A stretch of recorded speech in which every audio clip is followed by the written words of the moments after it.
If you're still playing in week 18, then yeah, you're going for all the marbles.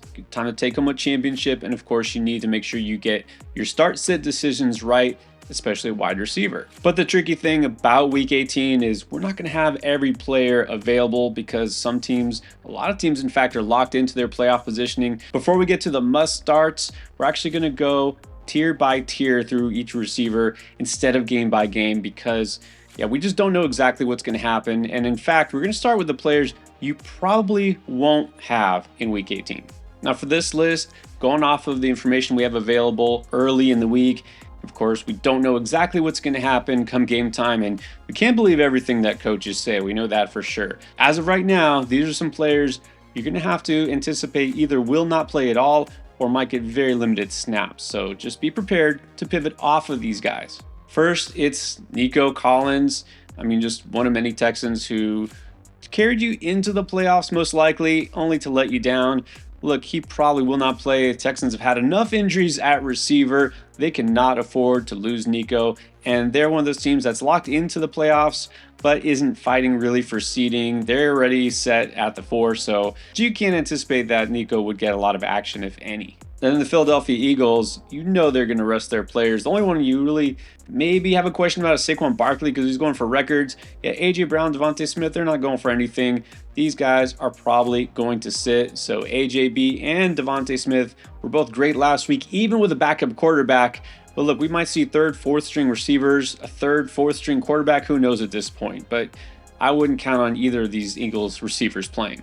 And as far as the Rams, almost surely will not have their starters in. In fact, Sean McVay came out and said that's probably the direction we'll go, meaning sitting the starters. He's done this before. So that means you might be without Puka Nacua this week. And not that you really wanted an excuse to start Cooper Kupp because of what he did or hasn't done during the fantasy playoffs, but now you have a very good excuse not to even think about him. The Chiefs are definitely locked into that 1 seed, and so a guy like DeAndre Hopkins, who honestly hadn't done a whole lot anyways, is almost surely going to get limited reps, if anything here. So DeAndre Hopkins, I'm going to say, is a rest. And I don't think I'm going to feel the same way about Hollywood Brown, though. I'll talk about him a little bit later because the fact that he's only played a couple of games coming back this season, I think he'll still be out there a little bit. And then the tricky one is the Chargers because, you know, this is a team that technically might have something to play for. They're locked into the playoffs, but there might be some seeding come to play. But this depends on the outcomes of Saturday's game. And we don't really know exactly what direction he'll go. He's indicated that he might rest some starters. So the only one really of consequence here is Ladd McConkey. He's been banged up. They need him. So I'm going to say he's a maybe. We could see Ladd either limited or resting. And with the Buffalo Bills set at the number 2 seed, probably going to see a lot of their backups. So Khalil Shakir, a very risky play this week. He'll be out there, I imagine, a little bit, but not enough to be fantasy relevant. And for what it's worth, if you were considering Amari Cooper, I wouldn't. All right, now let's get to the must starts. These are the guys who definitely have something to play for, at least their teams do, and they are just set and forget. And that's going to start with the Bengals. And I mean Bengals plural, as in Jamar Chase is a no-brainer here, no matter who the matchup is against. I'm going to put T. Higgins also as a must start, not just that he was significantly better than Jamar Chase in your championship week for those who played in week 17 or maybe week 1 of your 2-week playoff, whatever it is. I mean, T. Higgins, yeah, had a nice game last week, but he has just been on a roll as well. I mean, anybody really tied to Joe Burrow at this point we can trust, but Chase and Higgins are both getting equally fed, and they need to win this game. You know that they're going to go off. Mike Evans, I mean, how can you doubt him at this point? And so the Bucks don't really have a lot to play for, maybe a little bit of seeding, but you know what Mike Evans has to play for. It's the 1,000 yards, it's those incentives. Yeah, you have to start Mike Evans. Rookie Brian Thomas Jr. is locked in, one of the hottest receivers in the game. Just got to keep rolling with him. Courtland Sutton is going to make an appearance here. That's right, I'm going to put Courtland Sutton in the must starts because we know the Broncos need to win this game.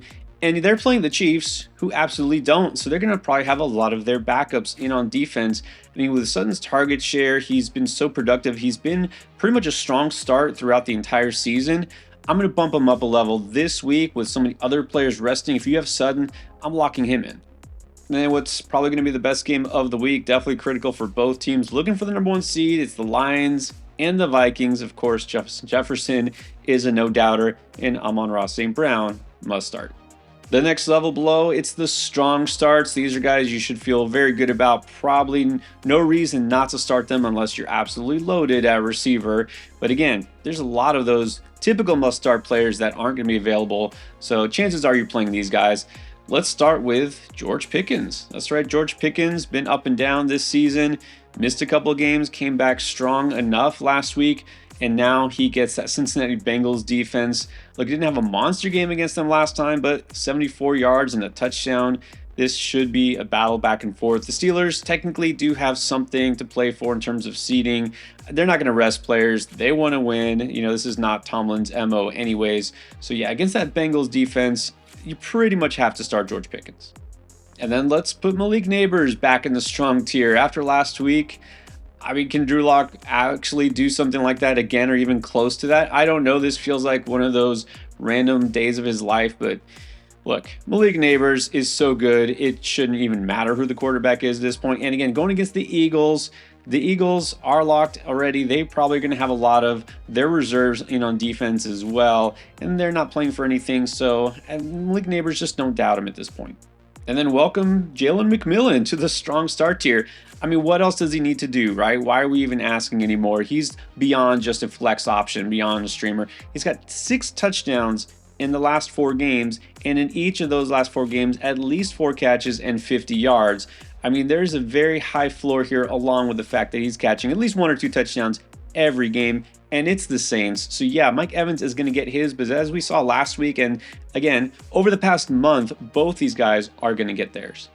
After last week, I understand if you're a little hesitant to start Terry McLaurin, but look, that was just one of those games. He was shadowed, blanketed very well by AJ Terrell, and it happened a few weeks ago again. Remember, he had that 1 catch, 10-yard game, and what happened then? He bounced back with a big game, another big game. Good receivers will have bad days. It happens. I'm not worrying about it. He's going against the Cowboys here. The last time McLaurin faced the Cowboys, he went for over 100 yards and a touchdown.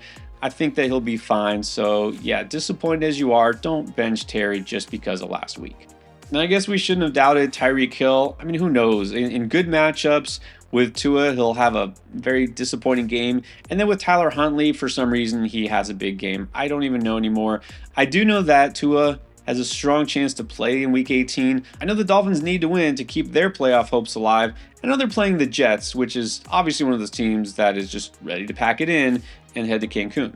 The 49ers don't seem to have a lot to play for because they've been bounced in the playoff a couple weeks ago, but they are still fighting, and you saw they had a big offensive game against the Lions. So I'm going to say Jauan Jennings should be a strong start. It was a good, not amazing game last week. The amazing game went to Ricky Pearsall, who I guess we have to consider now as well, but I think Jennings is still the #1 receiver there. It's the Cardinals. This is another team that's just ready for the offseason. I think Jennings will have a decent enough target share. Now, the only thing I'm worried about is Brock Purdy, because they're saying there's some sort of a nerve issue here. If Purdy doesn't play, forget it. I'm not even starting any 49ers receiver, but as of right now, I'm going to assume that he is, and I'll say Jennings should be a strong start. And trust me when I say, regardless of who else is on the field, quarterback or not, you're not going to see Debo anywhere on this list. Done. The Seahawks are another team that really don't have anything to play for, although Geno Smith does have some incentives. I don't see them sitting a lot of players necessarily. And the Rams might be sitting players on defense as well. I'm going to say Jason should be a strong start. Haven't heard anything about those starters resting. If we do, of course, this will change. But right now, I think Jason should be fine. And then, I hate to say it, but Davante Adams, you know he's probably going to get fed targets again. Didn't have a big output last week, but he still got 8 targets. They're going to want to go out on a high note. Of course, him and his buddy Aaron Rodgers. I still think you have to start Davante Adams. Now, in that Vikings-Lions matchup, should be a lot of points on the board, especially through the passing game. These are both pass funnel defenses, so we already had 2 must-start receivers with Jefferson and Amon-Ra St. Brown. Let's go ahead and put the next receivers up, the number 2 guys, in the strong category. I really think both these guys have massive upside. We know Jordan Addison always has a high ceiling on a weekly basis, but against this Lions secondary, he's been giving up so much yardage and touchdowns to receivers. I think he's a borderline must start. And I've only done this once before this season. I'm going to put Jameson Williams in the strong start tier. I mean, look, this Vikings defense also gives up the most points to wide receivers in terms of fantasy points.